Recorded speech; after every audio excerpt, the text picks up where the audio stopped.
আসসালামু আলাইকুম রহমতুল্লাহি ওয়া বারাকাতুহু।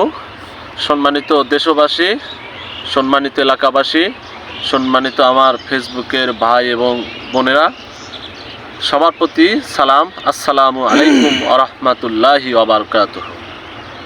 সম্মানিত দেশবাসী, আপনারা জানেন দীর্ঘ 17 বছর পরে বাংলাদেশে একটি জাতীয় সংসদ নির্বাচন অনুষ্ঠিত হবে আগামী বৃহস্পতিবার, অর্থাৎ আজকে হচ্ছে মঙ্গলবার, কথা বলছি আমি সকালে। মাঝখানে আর একটা দিন আছে, বুধবার।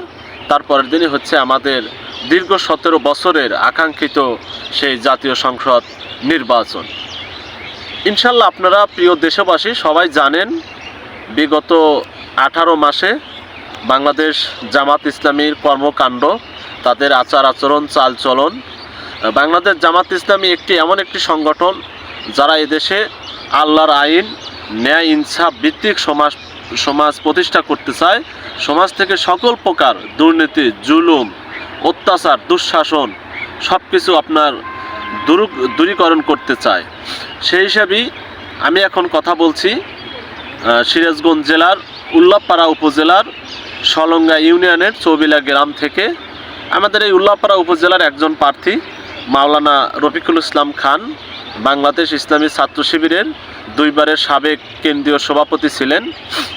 উনি আমাদের এই উল্লাপাড়া উপজেলা থেকে নির্বাচন করছেন বাংলাদেশ জামাত ইসলামীর মনোনীত প্রার্থী, এবং উনি একজন বাংলাদেশ জামাত ইসলামীর সহকারী সেক্রেটারি জেনারেল মাওলানা রফিকুল ইসলাম খান।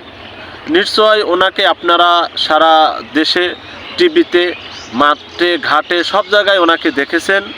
উনি একজন মাওলানা মানুষ। ইনশাল্লাহ আমরা আশা করি আগামী 12ই ফেব্রুয়ারি উল্লাপাড়া উপজেলায় বিপুল ভোটের মাধ্যমে দাঁড়িপাল্লা মার্কা বিজয়ী হবে।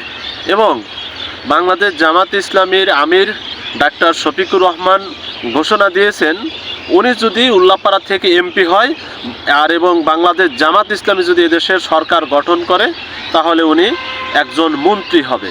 সুতরাং আমাদের দীর্ঘ 54 বছরে, অর্থাৎ বাংলাদেশ স্বাধীন হওয়ার পরে আমাদের উল্লাপাড়া যতগুলো এমপি হয়েছেন, কখনো কোনো মন্ত্রিত্ব আমরা পাইনি। সুতরাং আমাদের যদি বাংলাদেশ জামাত ইসলামী সরকার গঠন করে, তাহলে মাওলানা রফিকুল ইসলাম খান ইনশাল্লাহ মন্ত্রী হবেন।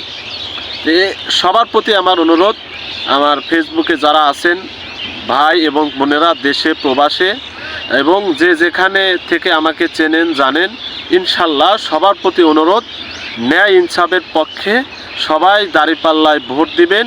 এবং এর সাথে আরেকটি ভোট আছে, যেটা হচ্ছে গণভোট। অর্থাৎ দীর্ঘ 17 বছরে যে আমরা ভোট দিতে পারি নাই ফ্যাসিবাদের কারণে, ইনশাল্লাহ এই গণভোটে যদি হ্যাঁ যুক্ত হয়, তাহলে এই ফ্যাসিবাদ আর কখনো ফিরে আসবে না। সুতরাং যারা যুব সমাজ আছেন, তরুণ সমাজ আছেন, আপনাদের প্রতি অনুরোধ, ইনশাল্লাহ সবাই দাঁড়িপাল্লা মার্কায় ভোট দিবেন এবং হ্যাঁতে ভোট দিয়ে এ দেশ একটি পরিবর্তনশীল অবস্থায় বাংলাদেশ জামাত ইসলামী নিয়ে যেতে চায়। জুলাইয়ের আকাঙ্ক্ষা বাস্তবায়ন করতে চায়, আল্লাহর আইন প্রতিষ্ঠা করতে চায়, সৎ লোকের শাসন প্রতিষ্ঠা করতে চায়, সমাজ থেকে সকল প্রকার জুলুম, নির্যাতন অবসান ঘটাতে চায়। এ দেশ একটি সুখী, সমৃদ্ধশালী বাংলাদেশ গড়ে তোলা হবে ইনশাল্লাহ। সবাইকে ধন্যবাদ জানিয়ে আমি আমার কথা শেষ করছি। আসসালামু আলাইকুম ওয়া রাহমাতুল্লাহ।